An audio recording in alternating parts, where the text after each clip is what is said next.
Naku, bida sa pulutan ng mga sawsawer at sawsawera ngayon si Yasi Pressman matapos paghinalaan na hiwalay na ito umano sa kanyang non-showbiz jowa. Sunod-sunod daw kasi ang pagbahagi nito ng mga cryptic posts sa IG na posibleng may kaugnayan daw sa estado ng kanyang love life. Gaya ng isa niyang post, tampok ang bago niyang tattoo sa tagiliran na may caption na, "It's nice to be free like this hummingbird on me." Pero hindi lang diyan natatapos ang lahat dahil ika nga, papunta pa lang tayo sa exciting part. Sa likod ng hiwalayan umano, agad naging hot topic ang isang lumang clip sa TikTok na makikitang magkasama sa isang party sina Yasi at Sandro Marcos.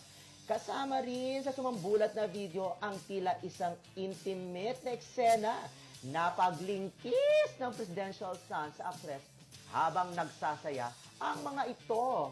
Bagamat may nagsasabing best friends lang daw sila, sandamakmak din na netizens ang halos maihi sa kilig dahil sa naturang video clip. Kaugnay niyan, wala pa namang ibinibigay na pahayag ang sino man sa dalawang personalidad kaugnay sa umugong ng mga kontrobersiya. Ito rin ang nag-udyok sa publiko para kalampagin nila ang presidential son kung nagbago na rin ba sila ng rumor jowa nito na si Alexa Miro.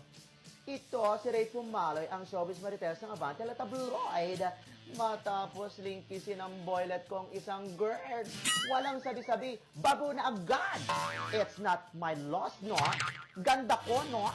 Churet, ang ina-atras song. Balita. Oo naman, Ray, umaapaw ka sa kagandahan.